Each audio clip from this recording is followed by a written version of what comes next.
In February of 1975, reports began emerging from a small town called Moca in Puerto Rico. Animals were dying, but not from disease, not from predators, from attacks. Attacks that were, frankly, terrifying. Farmers discovered 15 cows, 3 sheep, 2 geese, and a pig, all with puncture holes on their bodies. But what made it horrifying was when they autopsied these animals and discovered every single one of them had been completely drained of blood, not a drop left inside.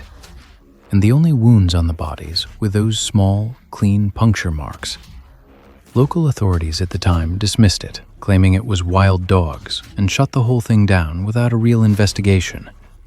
Now that explanation is absurd, and I'm certain anyone listening to me describe this already feels that. To this day, no known species on Earth feeds exclusively on blood in this manner. None. What insulted people most was the laziness of the official response. It was a dog. Really? Because if it was a dog laps with its tongue.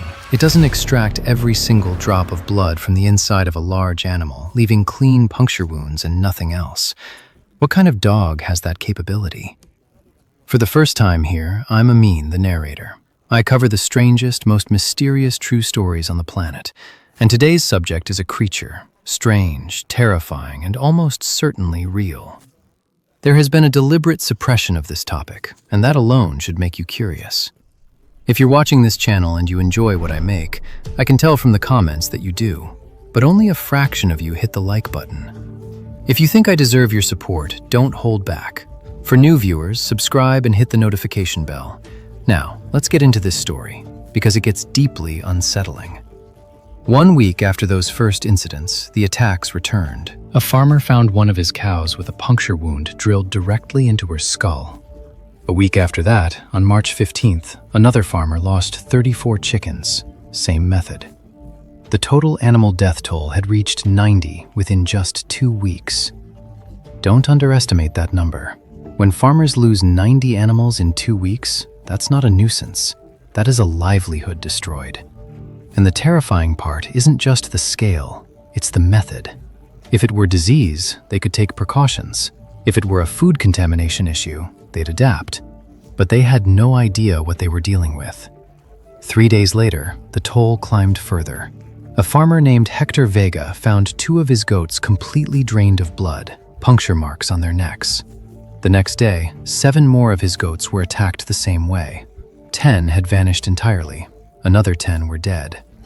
A local newspaper picked up the story, and in their article, they gave the creature responsible for the chaos in Moca a name: El Vampiro de Moca, the Vampire of Moca. Members of the local agricultural committee opened a formal investigation.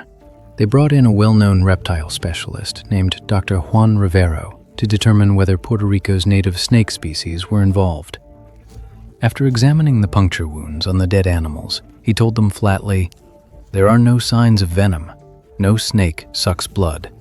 And no Puerto Rican snake is physically capable of killing an animal the size of a goat, let alone a cow."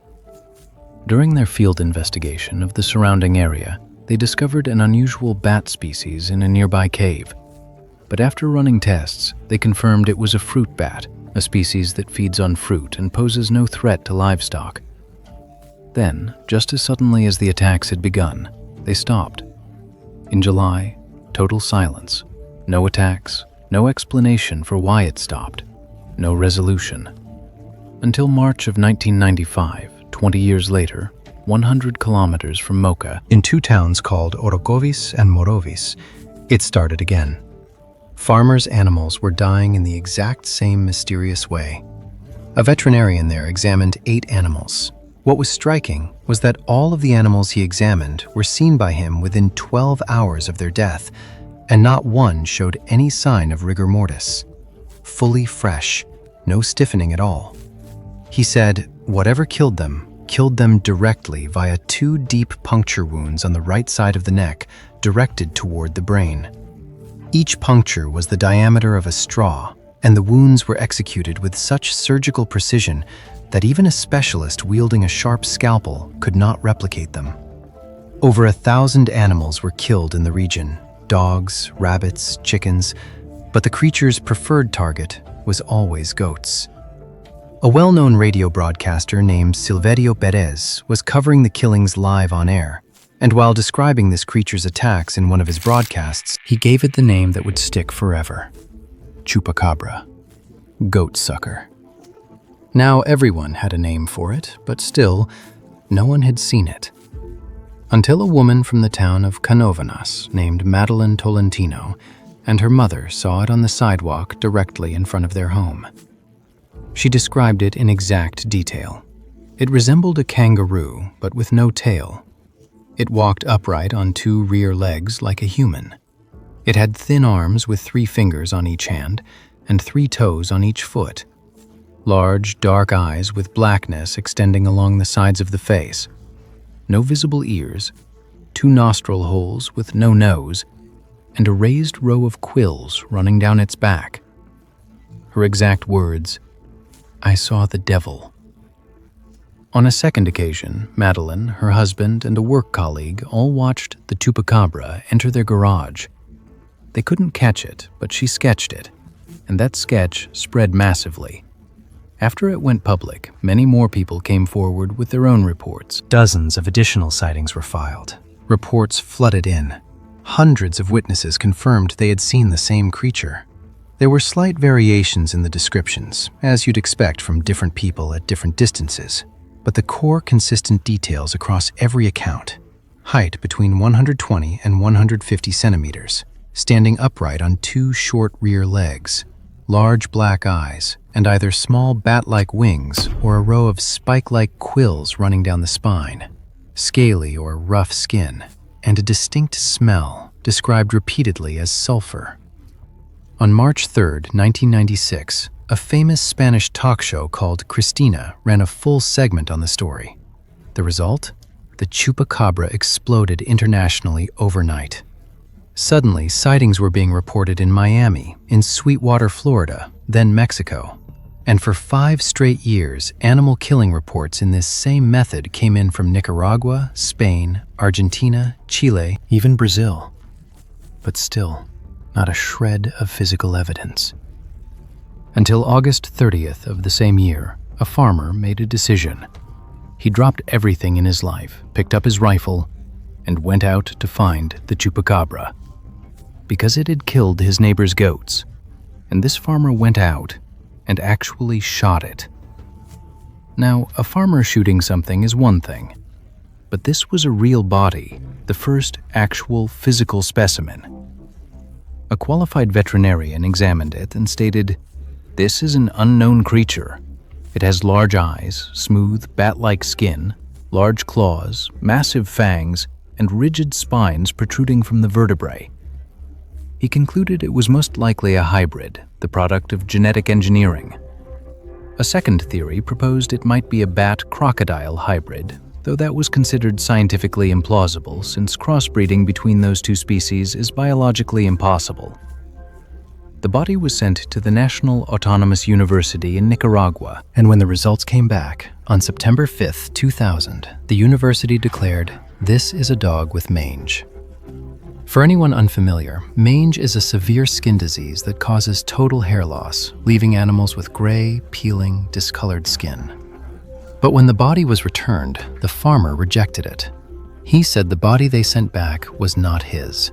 He said explicitly, "That is not my Chupacabra." The matter stayed unresolved for another 7 years, until June 2007, when another body was discovered. A hunter and physical therapist named Phyllis Canyon returned to her farm in the Cuero area of Texas, and in broad daylight, she saw a hairless animal with gray-blue skin checking on her chickens. She found one with a puncture on its neck and completely drained of blood. Over the following days, the attacks continued on her property. She set up cameras and waited 2 full weeks until a call came from a neighboring farmer saying one of the creatures had been hit by a car near his property. She went to examine it, and while she was there, another call came. A second body had been found on her own farm. She loaded both onto her tractor, transported them back, photographed everything, and the images went massively viral. Though, in fairness, the photos only confirmed that these were sick-looking dogs. until she decided to go further to prove otherwise. She sent DNA samples to multiple laboratories, and when the results came back, she announced, "I have now run DNA tests at 5 separate universities, and every result is the same. This DNA does not match any known animal species in existence." Now, before we close this story, let me lay out the most credible theories about what the chupacabra actually is. Canyon's DNA claim shifted attention back to the creature itself. Everyone who had ever seen it, described it, and whose animals had been attacked suddenly found themselves overshadowed by a single DNA anomaly. But let's be honest about what that might mean. She wanted to be on the wave. Like in today's world, she wanted to go viral. She wanted credit for the discovery. She still holds her specimen to this day and presents it as the real chupacabra. The claim about the DNA being unique is not itself impossible, because a Dr. Mike Forstner did note that this animal is likely a coyote crossbred with a wolf, suffering from mange, which would produce a DNA profile that doesn't match any standard species database. So she may have complicated things rather than clarified them. Theory number 2, an undiscovered species. Lauren Coleman, director of the International Cryptozoology Museum, said bluntly, "Accepting the mangy dog explanation actively damages the search for a genuinely unknown creature. If we keep forcing it into that box, we're blocking legitimate cryptozoology investigation." Back in 1995, the creature was understood to be 120 to 150 centimeters tall, walking upright, covered in short gray fur with visible spinal protrusions. To simply discard all of that, the testimonies, the eyewitnesses, the farmers whose animals were systematically killed, and declare it was just a dog, is harmful to the pursuit of the truth. We may be dismissing something real, something undiscovered. The third and final theory, and the one I find most disturbing, is that this creature is the result of American government experiments. Remember at the beginning, I told you this all started in the town of Moca in Puerto Rico. America has a long, documented history of using Puerto Rico as an experimental zone. They tested birth control pills there in the 1950s. They ran weapons experiments in the 1960s, and chemical weapons trials as well. In Chile, one of the primary locations where attacks were reported, there are multiple accounts pointing to a classified American facility operating there. A writer named Benjamin Rudd documented that families of Chilean soldiers reportedly witnessed a male, female, and juvenile chupacabra inside a mine in the northern Calama region. Eyewitnesses in the area described a black American military helicopter removing the creatures from the mine, as documented in the account. The theory?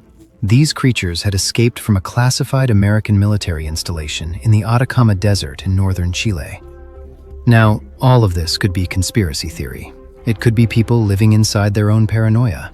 But if we want to dismiss it all and go back to mangy dogs, a quick Google search will confirm dogs don't drain blood. I've gathered every verified piece of information on this creature, every theory, every piece of evidence for and against its existence. Now it's your turn to tell me what you think. Is it just a sick dog? If your answer is yes, what do you say to every single person who described seeing it? Or is it an undiscovered species? Or the product of genetic engineering and government research? For me personally, the only detail that truly haunts me is the puncture wounds and the blood extraction. That alone, regardless of what the creature looks like, is terrifying. That was today's story. If you're watching for the first time, I'm Amin, the narrator. I cover everything strange and unexplained on this planet. Subscribe, hit the bell, and I'll see you in the next one.